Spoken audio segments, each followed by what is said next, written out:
I was going to switch positions to get a bit more comfortable. And my intuition said, don't move, instead, go into the pain and ask where it came from. So, Mhm. yoga is actually a whole spiritual practice. But I think even just turning off technology is enough that it stops us from distracting what's happening within. Because I was almost hearing like my parents' voice in the back of my head of like, what is this? Like an acid trip for hippies or something in the 70s, or I don't know what. So, and so I was just like, what am I doing? Yeah. Um, and then sometimes I would vomit, and that is part of the purging process, is you vomit, which cultures can turn into cults in a way where like, Yeah. if you don't believe us, then you're an outsider. Well, sometimes it's actually good to have a low vibration because it's actually very grounding. And there have been corrupt leaders that have changed the messages in the Bible, at least some of them. But that first time was actually my first time ever taking psychedelics other than cannabis. Wow. So Really? yeah, like it's, yeah. Wow. It's very brave. And yeah, it really is a big deal after all, because for those of you that don't know, ayahuasca is known to be one of the, if not the most life-changing psychedelic drug out there. But she remembers vividly how at 4 years old she would ask her mother about God. She wasn't quite convinced about that notion, especially after finding out that perhaps Santa Claus was not real. She started taking meditation seriously in her teenage years, and her intuition led her towards Reiki. She's now a certified yoga teacher, Reiki teacher, meditation guide, and works as an energy healer to help people clear and heal their energies.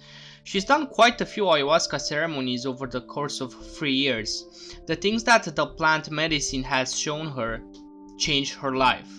We discussed about those ceremonies, her experience with a 10-day vipssana meditation where you are not allowed to do anything but eat vegetarian food, wake up at 4 a.m. in the morning and just meditate on your own with no access to technology or a pen and paper. We also touch upon why it's so important to be able to disconnect from energy and reconnect with Mother Nature. And Kathleen tells us about her life mission of helping people do just that, reconnecting with Mother Nature, and she gives us a lot of tips around taking control of one's vibrations.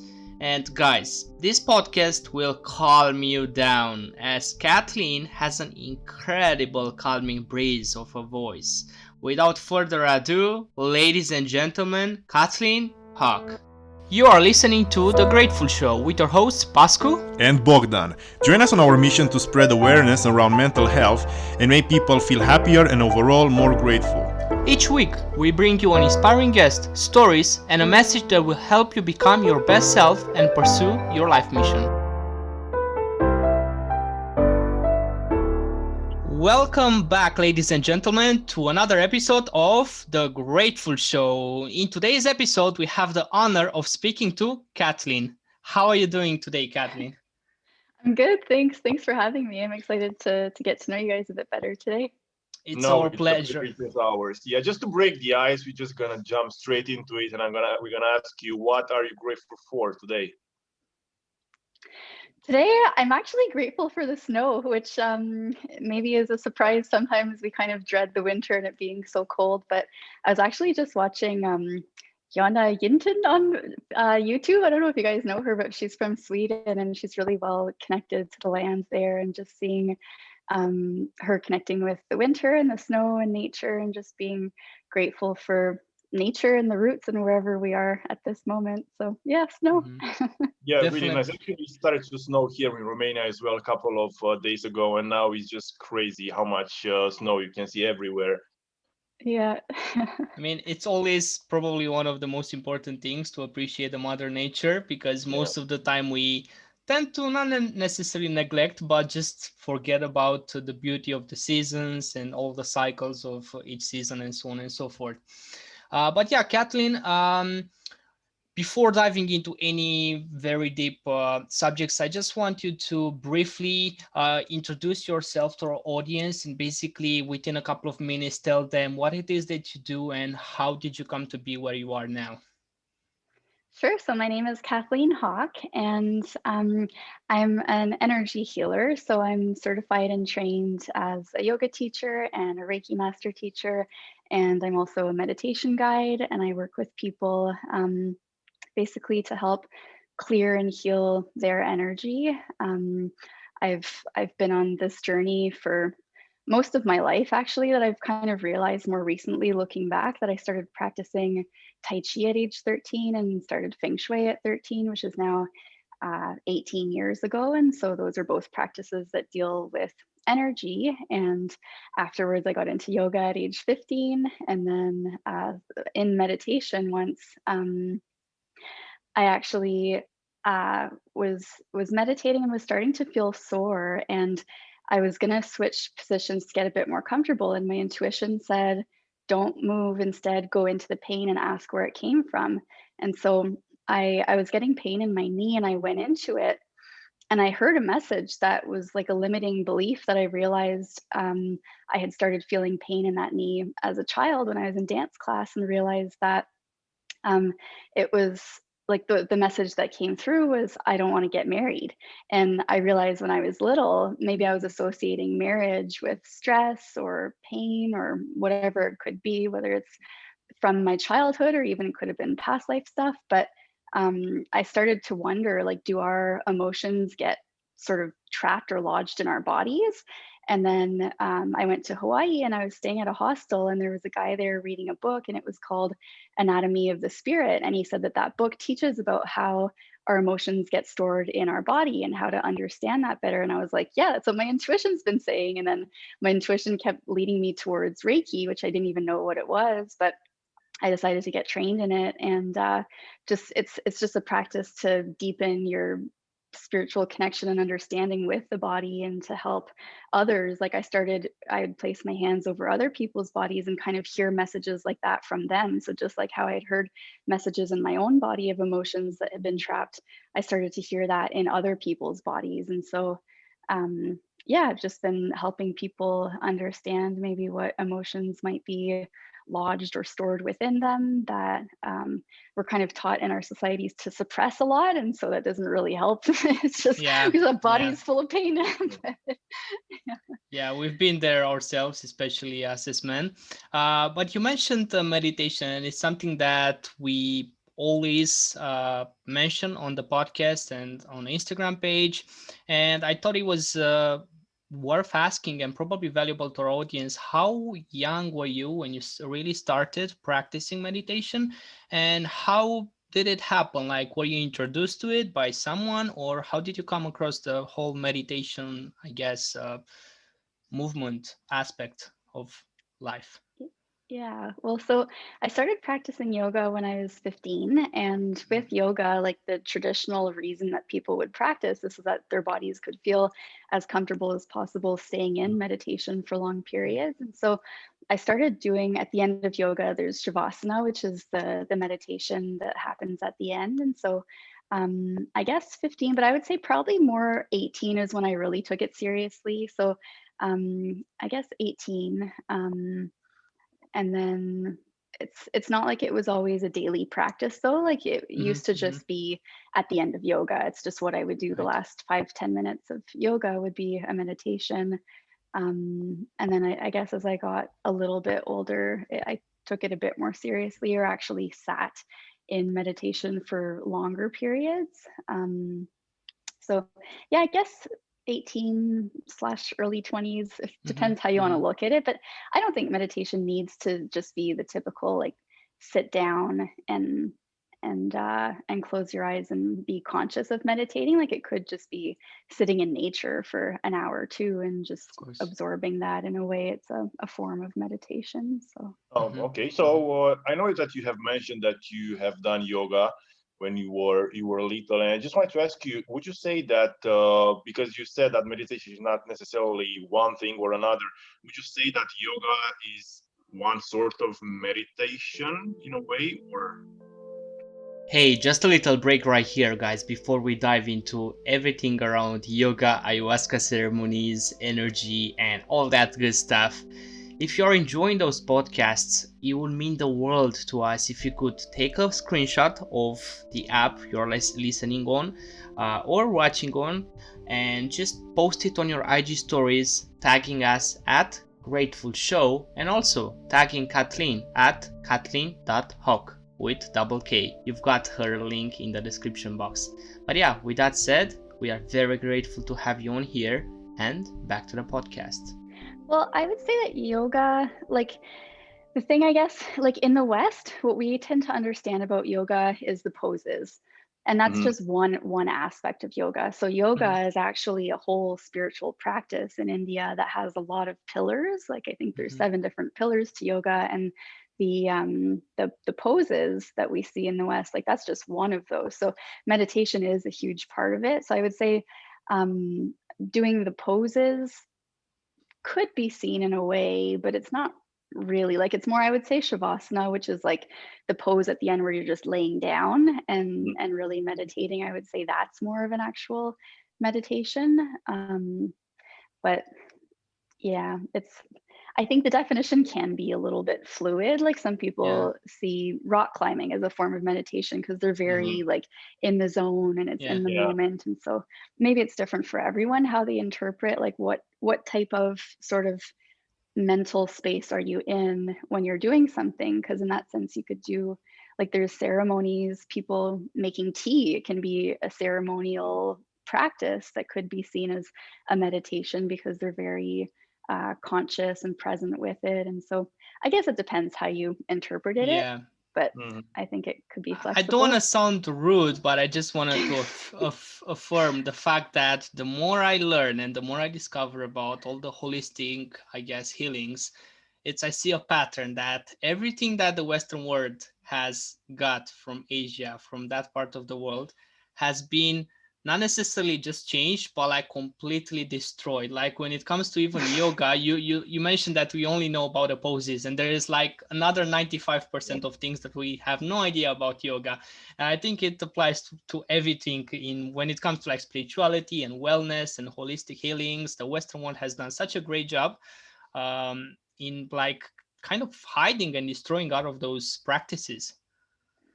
Well, it's pretty sad. Like I think a lot of that comes with colonization, and it's a sad thing that a lot of people in the West have lost their roots, which is like that's, as I was saying, I was watching it's Jonna Jinten is from, like I'm not very familiar with the Swedish language or how to pronounce different spellings, but like a lot of white people would have originally come from places like that. And it's more that in the last 10,000 years, our skin color has kind of just evolved from having lived, whether there's lots of sun or not a lot of sun, and all of that. But I guess we would have had more connections to our roots, or even like my ancestors are from Ireland, and colonization happened there where the church came and they took away the Celtic, which is the indigenous culture in Ireland. They took away their cultural practices and the language and the spiritual teachings, and they outlawed them. And then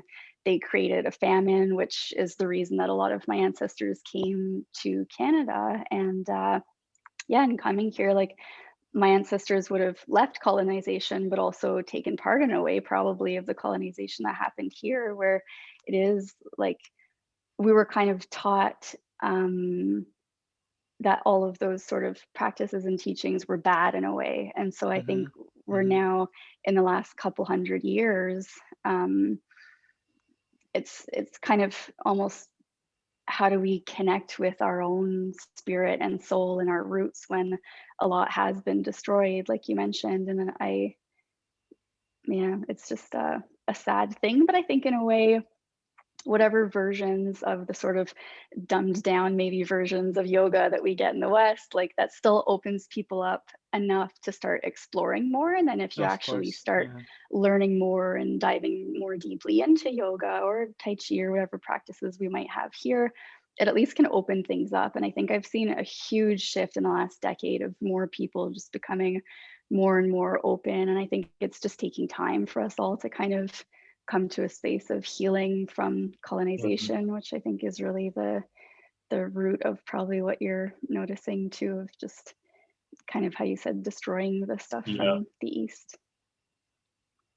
And you can say that last year was actually, in a way, good for us, because like being alone with ourselves, like for most of us, even for me, I can say that it was some sort of an awakening, I can say, because I started to actually look into myself, into who I am inside of me. And I just know that a lot of people, uh, like for a lot of people, have happened, even for Pascu when he was meditating.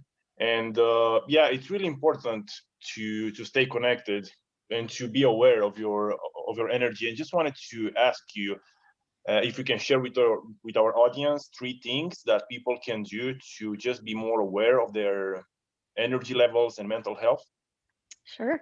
I would say the first thing would be disconnect from technology. So even if that's just for like 10 minutes, I think most of us are addicted to technology, unfortunately, and a lot of us don't realize that. But if you could just turn your phone off, the technology off for kind of 10 minutes. And for me, it's really looking at nature or being in nature. And so if you're able to get into nature, it's just like breathing in fresh air and really feeling where you're at. But I think even just turning off technology is enough that it stops us from distracting what's happening within. Because a lot of us, if we're feeling disharmony within, it's a quick sort of energy booster, or like whatever endorphins it brings to go to your phone, that can quickly shift your mood, but you're still potentially just suppressing what's actually going on and kind of feeding into that technology loop. So I think turning technology off and maybe actually breathing, like taking a deep breath. And if there's frustration going on, I always encourage people to let their frustration out in a healthy way, because I think a lot of us do bottle in our frustrations. And so whether it's journaling or moving around a bit, or if you're in a place where you're able to scream that it's not going to scare people or affect them, like just whatever you can do to kind of move around or breathe or kind of let those feelings flow through you to really feel what kind of state you're in. Because I think typically when people are feeling happy, everything is just easier. So I think it's more when you're feeling a bit low that you kind of resist tuning in. So that's when we typically need it the most, but it's the hardest to bring ourselves to that place. So I even see sometimes, like if technology stops working, like if ever you're trying to turn something on, sorry, I'm just going to take a sip of water here. Even like that, my voice stopped working. But if your technology, like if there's a glitch or something, I kind of see that as a sign, like, oh, maybe I actually just need to take like 10 minutes away from this right now. So I have so many moments, and I just wanted to mention this on the podcast. I have and had so many moments when my laptop would just stop responding. My software would just crash without any reason. Like this has happened a lot last year in May, before like my so-called spiritual awakening. My laptop would just go crazy and I couldn't work. And it was sign after sign after sign that I have to stop working and actually focus on myself and what it is going on inside myself. But with that said, Kathleen, I was watching one of your videos where you were basically giving away 10 lessons that you've learned through your ayahuasca ceremonies. And I don't want to give any spoilers to our audience, but do you want to, I guess, tell us how those ceremonies have been? Was there a specific one that you've took a lot from? And how was each one overall, and what's the impact that they had over you? sure. So I sat in ceremony with ayahuasca over the course of 3 years, various different ceremonies in different places.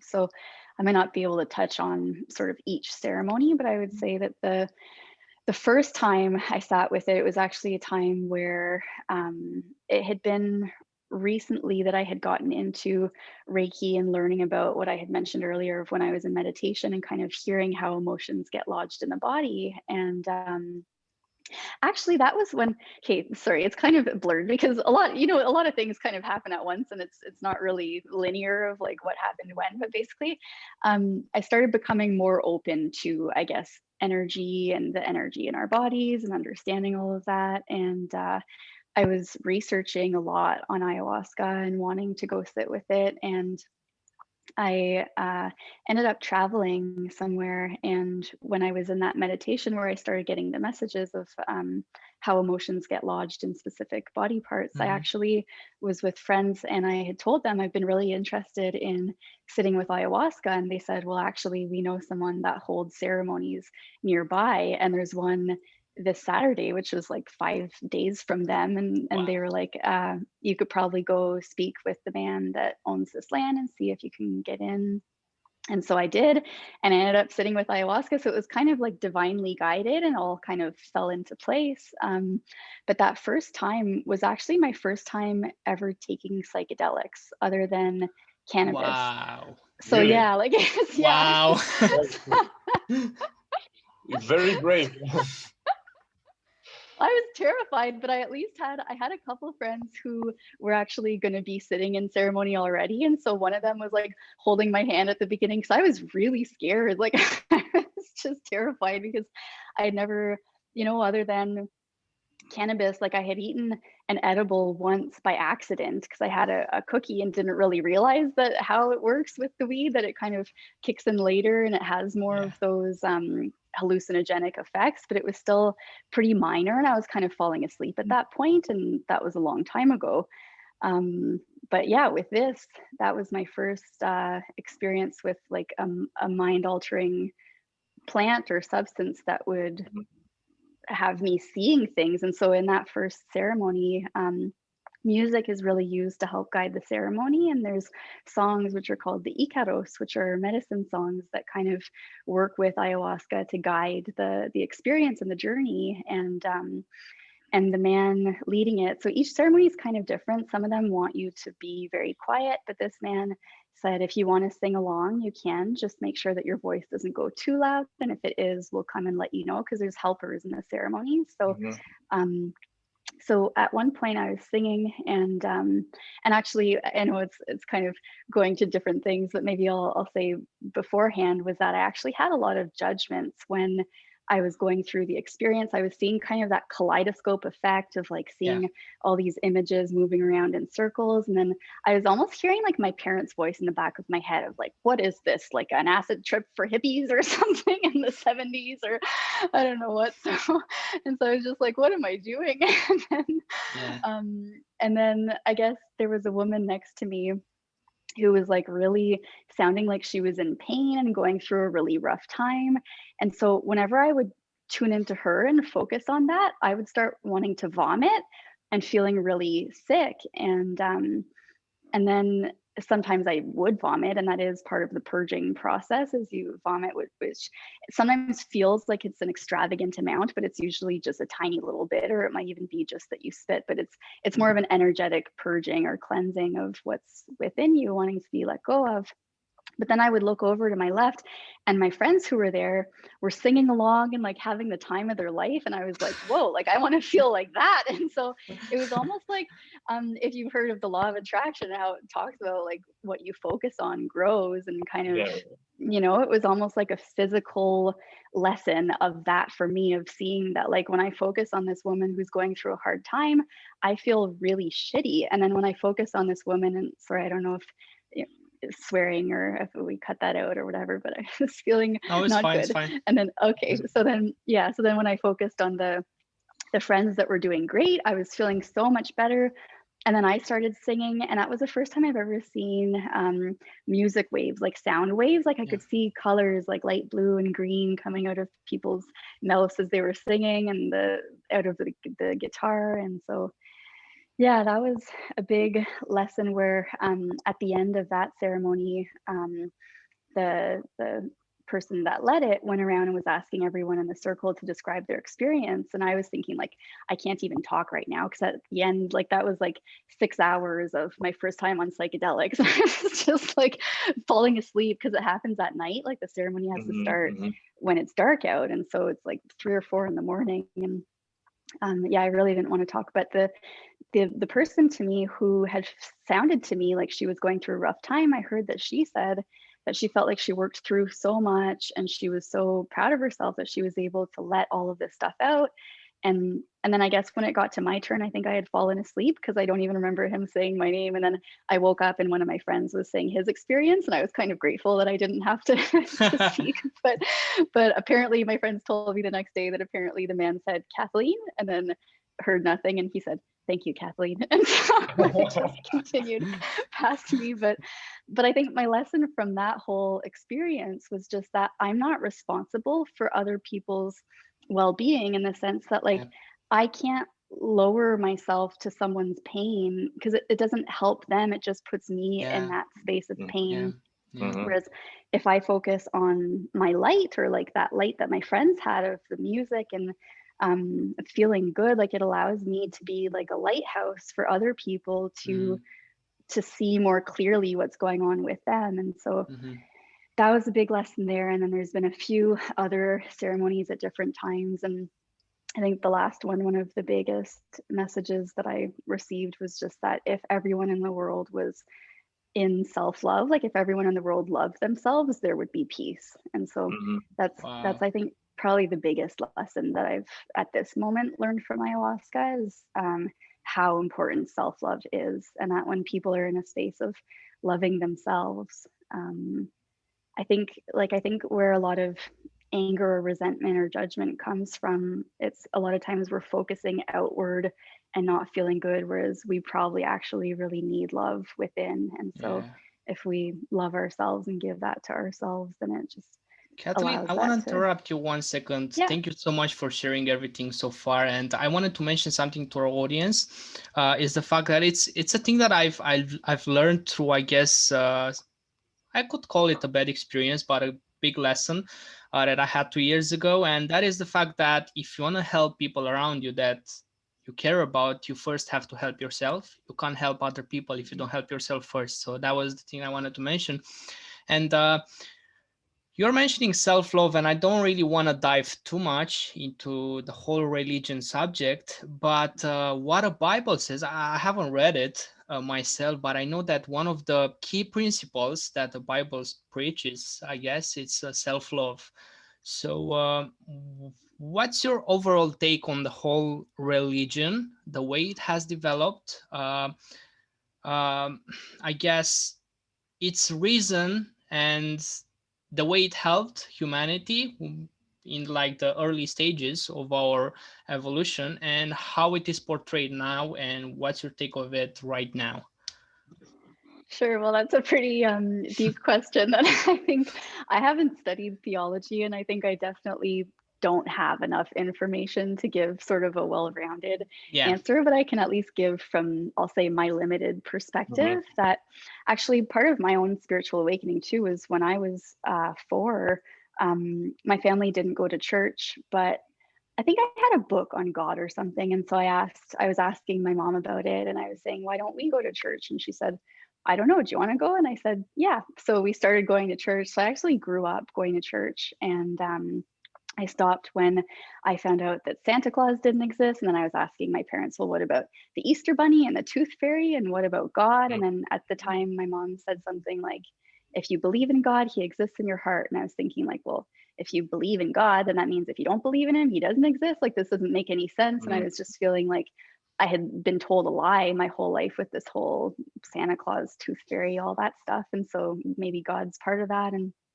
anyways, that's just my own personal experience. And then when I was going through my spiritual awakening at 18, how I got back into spirituality was through, I don't know if it's, so that's the thing, is I don't even really understand what the difference between Christianity and Catholicism is. So I'm not even actually sure what it was, but one of those is how I started getting back into spirituality. And so I think it's definitely helpful in the sense that I believe in God or some sort of source. Yeah, something bigger than us that we're a part of in some way, however that might look.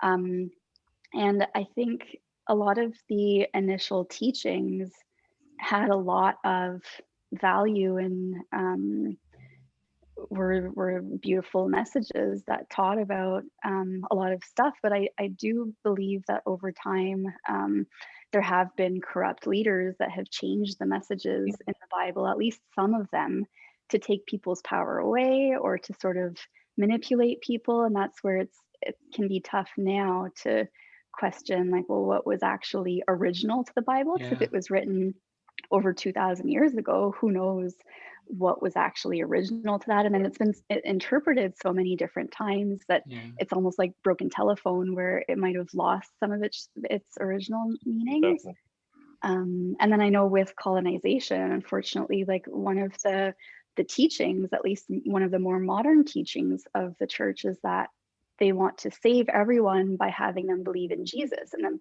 that Jesus is the only savior. And so they would go around trying to wipe away all other teachings because they saw them as impure, and that they, at least this is my perspective, that they Mm-hmm.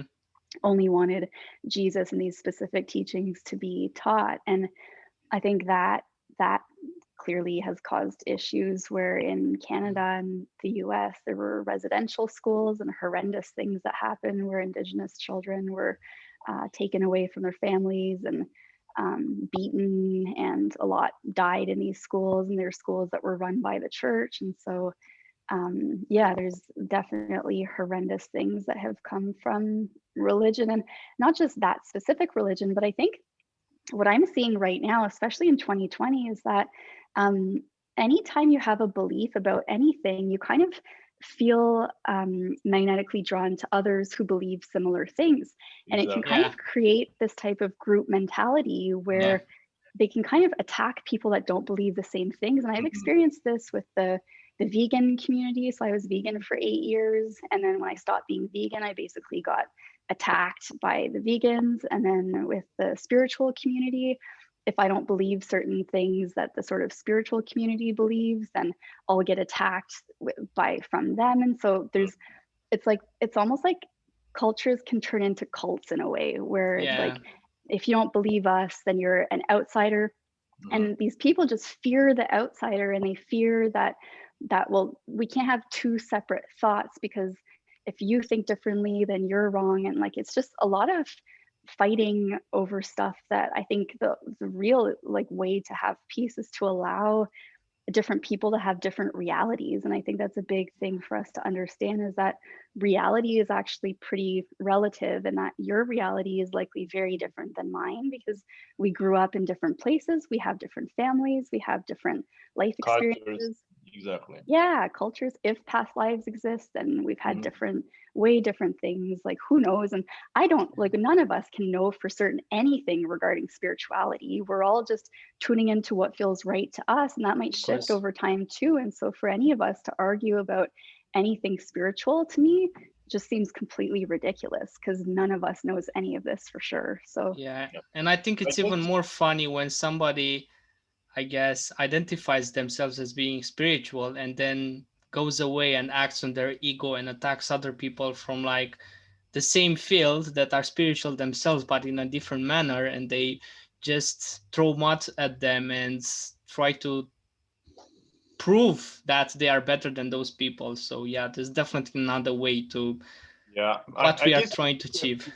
Exactly. I guess you just have to be like open-minded and not to be extremist. Like when you are vegan, let's say, don't judge the people who are eating meat, or if you are like Christian, don't judge the people who are atheists, and just be open to different ideas. Because like you said, if you are going really, really deep into one subject, you just forget that anything else exists, and you just become like an extremist. So yeah, that's you gotta be open-minded. That's my point. But I just wanted to ask you, because you have shared your experience with us with ayahuasca. Would you say that ayahuasca, and especially like psychedelics in general, are they for everybody, for everyone, or not really? Kathleen's answer was very wise and responsible, but before diving any further, guys, if you are enjoying this podcast and you haven't yet already given us a 5-star rating review on iTunes, we would deeply appreciate if you could do that just now.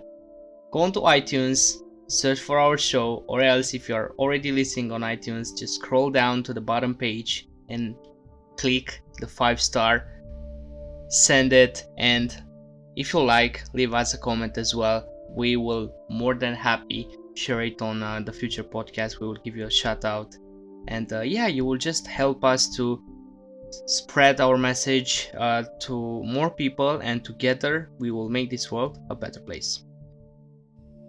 I would say no, and I think especially because of having made videos about them on YouTube, I can now see that um, some of the people that comment will write about different mental health um, experiences that they have. So whether like some people write saying that they have bipolar disorder or borderline personality disorder, there's so many different conditions or things that we all have that I have no training in this, and we're only just starting to see certain medical fields in certain places starting to study this. And so I would say that because there haven't been proper studies done on this, that it likely isn't safe for all people. And I think it's really important to recognize that if you do have something going on, to really know that it might not be for you, and maybe wait until studies have come out, or if you absolutely want to try it, at least start as small as possible, and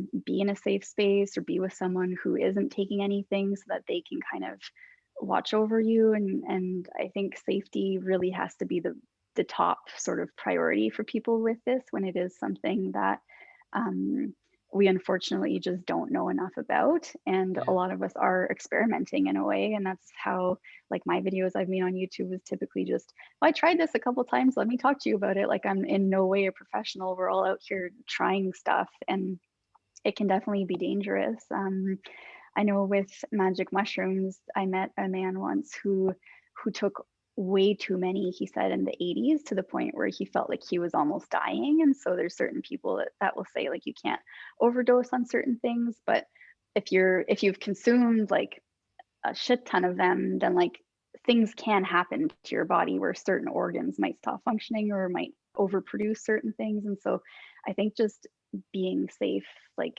has to be people's top their top priority, especially like if we're talking publicly about this stuff. I don't think it's responsible for us to just say these things without mentioning that it could be dangerous for some people, which is a good reminder, because I think sometimes we easily forget that. But I think as much as I completely agree with you, I think it's also very important for people that have been through those experiences to be willing and open enough to share those experiences with other people, mainly because if you look at how everyone is demonizing, like even things like cannabis are still so much demonized, especially in countries like Romania, where we are from, because of the communism and because of all the propaganda around all of those things.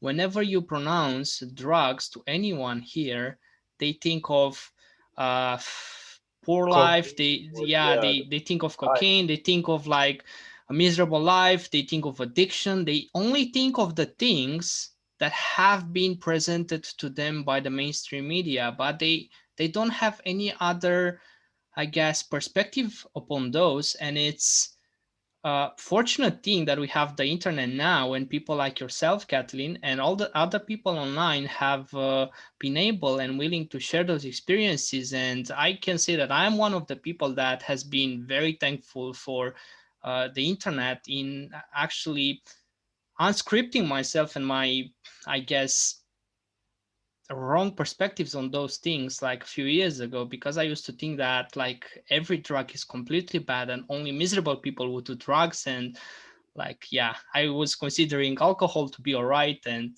a long story. But before jumping into any other question, I wanted to ask you, because we definitely dived into a lot of sensitive subjects. I wanted to ask you, Kathleen, what do you want to be remembered for or as? I would hope that it would simply be helping people reconnect with nature. So I think what I see a lot of is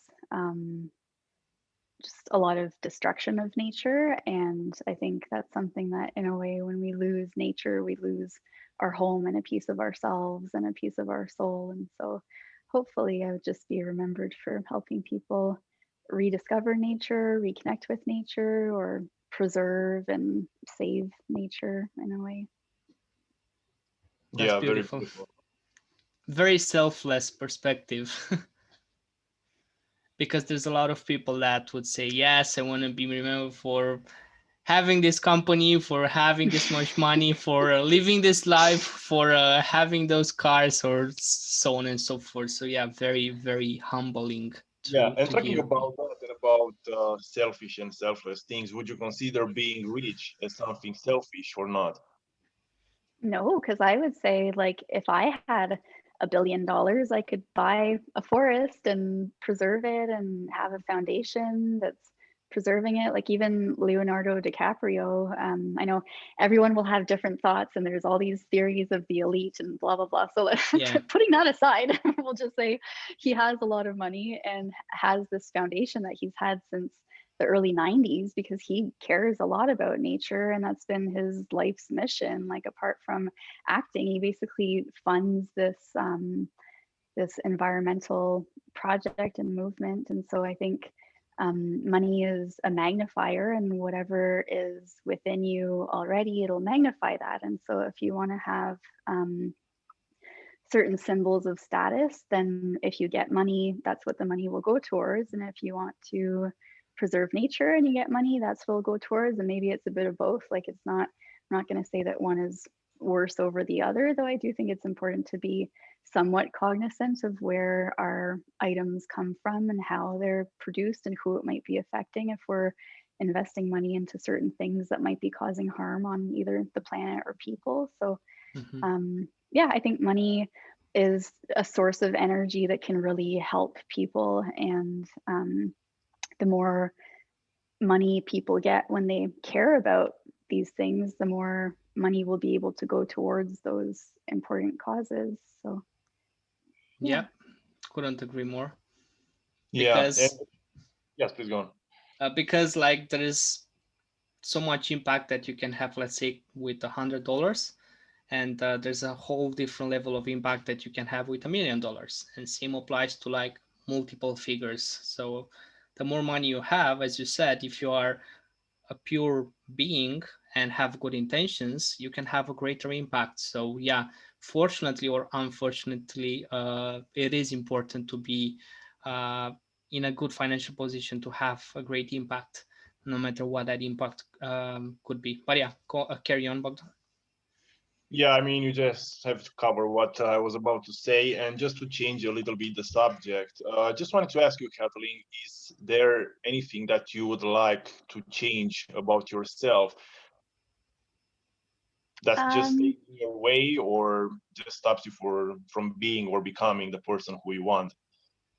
yeah, I think, like I mentioned with technology, I think that's one thing that I'm kind of in the process of figuring out, is like, what's the healthiest and most sustainable way of connecting with technology and also having space from technology. Because typically I would do, like, before COVID, once a year, I would do these vipssana meditations where you go for 10 days in silence and you have no access to any technology. You can't talk at all. You're just meditating all day. And that for me was almost like rehab for technology. Like, it was just like a full and complete Yeah. detox. And those haven't really been as possible. I mean, they are, but you have to wear a mask for the whole thing. And I just didn't really feel like meditating for 10 hours with a mask on every day for 10 Yeah, days, because definitely not. it's hard enough without the mask. But anyways, and so I think just figuring that out in day-to-day life, like less technology, more nature, and figuring out, because technology definitely helps, like you guys mentioned, like that's how we're connecting right Of now. That's how course. we're getting a bunch of information, connecting with different ideas and teachings and stuff. But it also can really distract us and take our energy and power away from creating things and from experiencing life to the fullest. So yeah, I think that's just something right now I'm kind of balancing and figuring out what the best way is technology and nature. And yeah, more nature, less technology.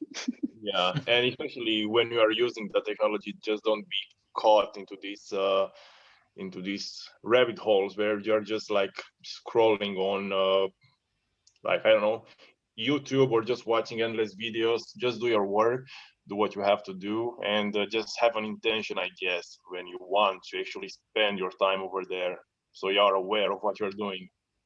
Hmm.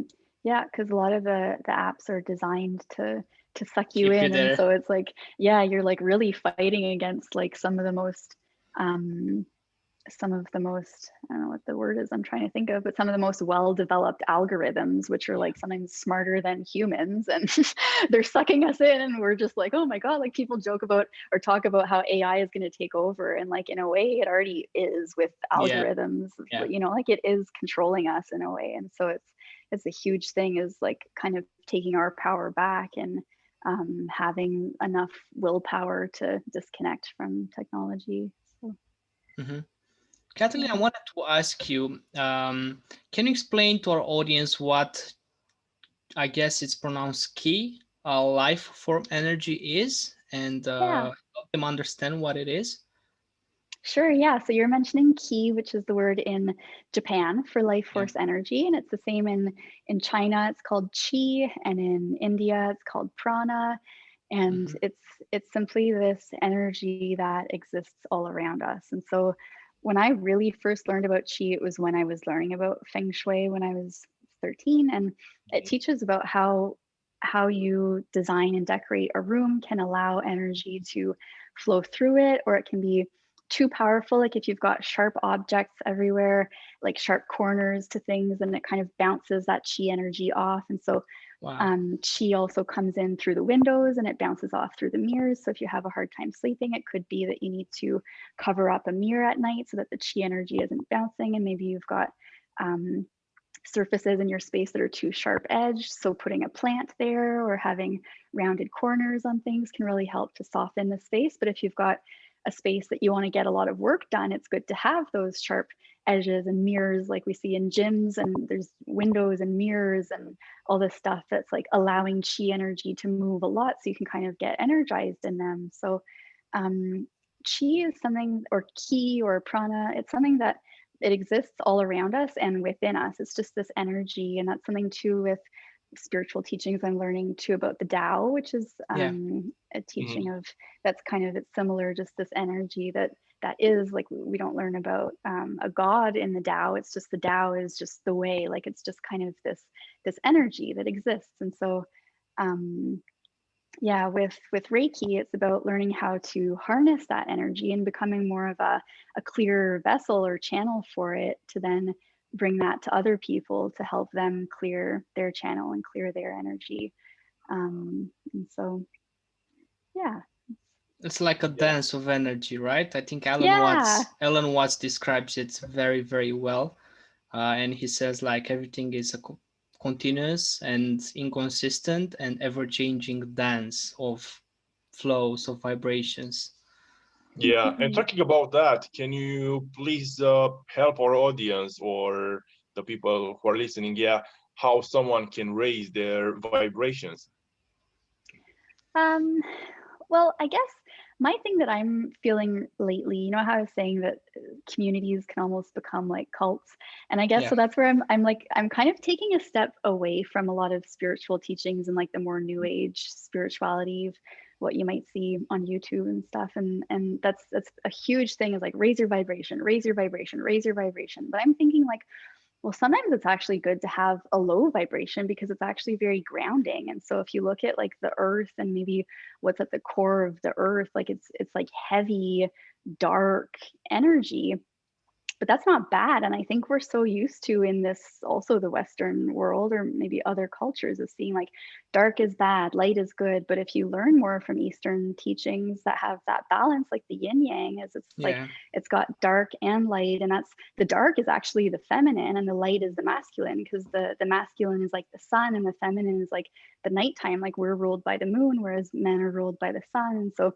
having those in balance is important. And I would say there's some people that are just quote unquote raising their vibration to the point where they're like thinking that they're living with aliens and always in communication with the aliens. And it's like, well, okay, but we also live on Earth. And I think even the importance of preserving the Earth and preserving nature, because I hear some of these conspiracy theories are talking about how the world elite want to have these environmental projects and that's bad. And I'm just like, how would anyone think that an environmental project is bad? But it's like, if they're so at these high vibrations in space and not grounded to the earth, like they're disconnected from reality to a point that's pretty dangerous. So, and talking about everything's a simulation, and it's like, sure, but we are on planet Earth. So like learning how to ground down our energy and be present and nurture and care for this living being that we live in unison with. Like we depend on the trees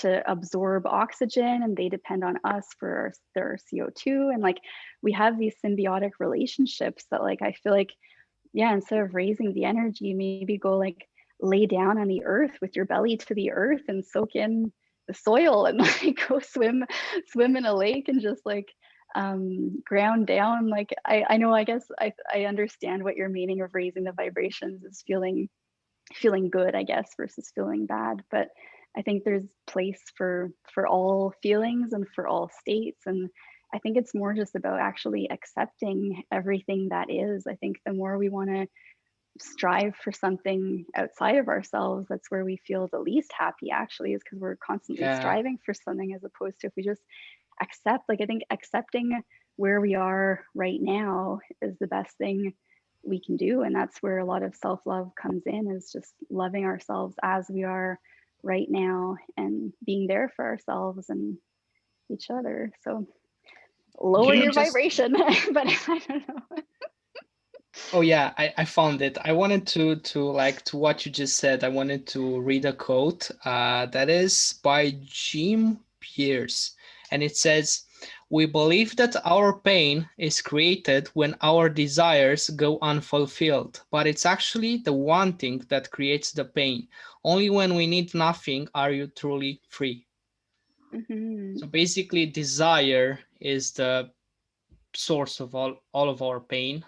And I guess the Buddhists kind of understood this from the early stages, when they basically realized that the more neutral they can be to any kind of event or happening, the more, not necessarily happy they would be, but the more content and the more at peace they would be.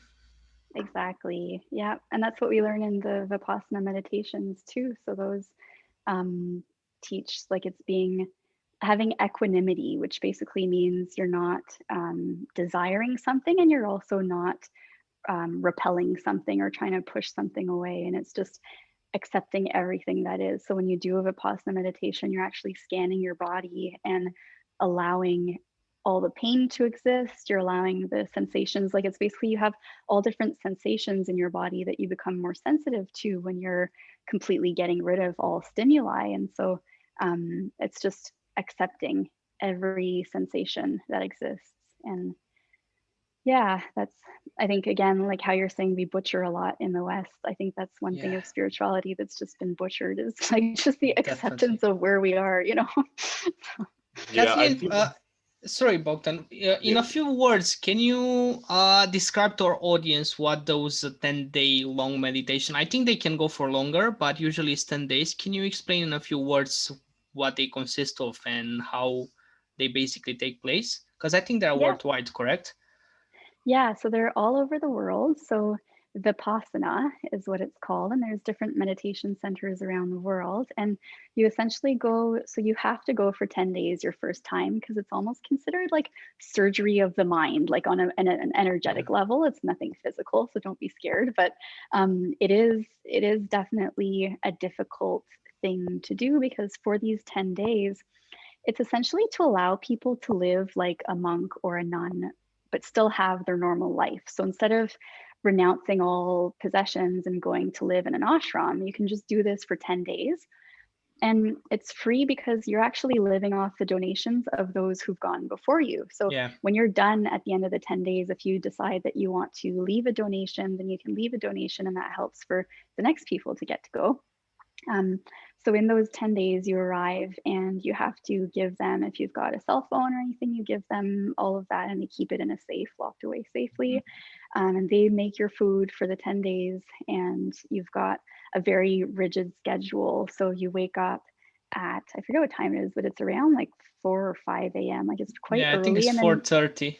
Yeah, and then you're done at 10 p.m. and it's essentially meditating all day other than short breaks to eat and short breaks to go for a walk outside if you want. And then every day there's 1 hour of discourse. So you essentially listen to Goenka, who's the man that kind of created this type of meditation, and he talks for about an hour.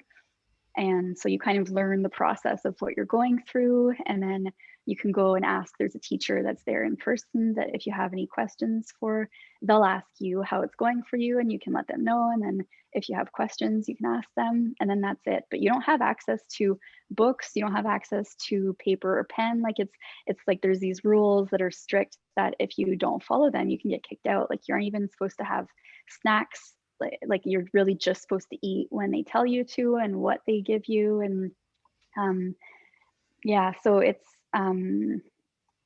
definitely life changing. And during those times, I'd say the most active part of my days are actually while I'm sleeping. Like my dreams are so active and Wow. I'm getting so many different intuitive messages and things that like very vivid dreams. And it's something that's why it's something that I really, ever since I started doing it, I wanted to do it every year until COVID happened. But I would suggest it that if you try it and it's good for you, like I think it's great to do once a year because it's a very natural way of reconnecting to yourself. And you know, you've let go of all distractions and everything it's like it's just you, like it's just you with yourself and your mind, and you kind of realize how all the issues you have in life are stemming from within you. And it really is, like you were mentioning, like it's whatever desires you have that you're not achieving or whatever things you're trying to repel, like it's all that is kind of the source of your unhappiness. And so just allowing everything to be is yeah, a big lesson from that. Yeah, I really, can only really. imagine. Yeah, I mean, honestly, I'm very curious, and I want to try that for myself as well. But yeah, just wanted to ask you to to change a little bit the subject. And obviously, I know it's very subjective, but what would you consider that is the meaning of life? Well, I do have a video on this too, and in the video I said it's love, and I feel like that hasn't really changed. So I know that there can be times where if you're feeling like life is pointless, and then you hear that like the meaning of life is to love, well, yeah, then maybe you might be in a situation in life where you aren't experiencing enough love, whether it's for yourself or others. And it's definitely tough with COVID, but when COVID's not happening, we can always go out and find people or find a community or find even like a dog to love or something. But yeah, could definitely change over time, my feeling of what the purpose of life is. But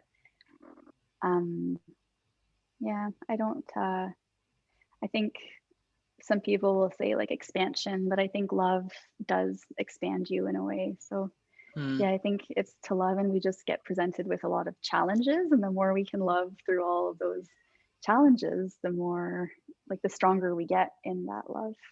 And really, if you look at like even the magnetic field around humans, our heart is at the center of it, and studies now show that it's not actually our brain that thinks things first. Things usually come through the heart first, and then it sends up signals to the brain to understand things, and we sense a lot through our heart. So just coming back to that being our actual energy center, and I think then it makes more sense. It's almost like the heart is the battery of the body, and so the more you love, the more you're sort of recharging that battery. As much as everyone says follow your heart, I don't think that most people actually understand what that truly means, myself included. Yeah, well, yeah, I think we've been so disconnected from it that we're all relearning how to do that and what that means. So think the first step is just tuning into the heart, and a lot of times that takes silencing everything else. So. Yeah. Kathleen, we got to be mindful of our time. We would love to talk on and on forever, but we got to be mindful of your time and our audience time. And we just wanted to address you the last question. Just take your time if you need to answer it. You might imagine that you are on your deathbed. So you are about to die, but right next to you is the best version of yourself looking at you. You see and comprehend what you could have become. So how would you feel about yourself and about your life in that specific moment? Well, when you were saying that, it was the best version of me. I saw myself as I am and just accepting that. So I think that's something like that could be seen in two ways. Of course, being human, we're always going to have whether it's goals or visions of things that we do desire, because it's a human thing. But I think being able to accept where you are and knowing that any of us could die in any second, anything can happen in any moment where we die. And I think that's where it's important to follow what's in your heart. And I know for me, I have been following what's in my heart. It might not look like $1 million and specific things that typically we want, and that I do have desires that I haven't reached at this point, but I still think if I were to die tomorrow, I'd probably just want to clear anything, like with if there's ever been anyone where there's been disagreements or we've kind of cut ties, like just even if that's simply sending positive energy to those people, or just kind of coming to a space of forgiveness and harmony. So I think that's all it is. Like really, if the purpose of life is to love, you don't need to accomplish much other than that. So you're all doing okay if you just love. Don't worry. A very beautiful answer, and it's definitely a very unique answer and approach to our question. Nobody has answered in this manner so far. Mm-hmm. But with that said, Kathleen, I want to thank you. Both me and Bogdan have been listening to you, and we've probably learned a lot in this hour, and hopefully our audience has got a lot of value and expertise out of this incredible interview. And with that said, we would just like to give you the opportunity to once again introduce what it is that you do, how you can help people that need you, and also where can people find you. Sure. So again, my name is Kathleen Hawk, and I am an energy healer. So I help people tune into their bodies and their minds and their heart and soul and energy, and clear anything that might be blocking them from being at peace within themselves. And so you can find me at kathleenhawk.com. You can also find me on Instagram. I might be changing my handle soon, so I'm not going to say what it is. I don't know if you guys can link it somewhere. Yeah, of course, we will link all the links in the description below. Okay, and then YouTube is Kathleen Hawk. So yeah, find me on there and see if there's anything that resonates for you.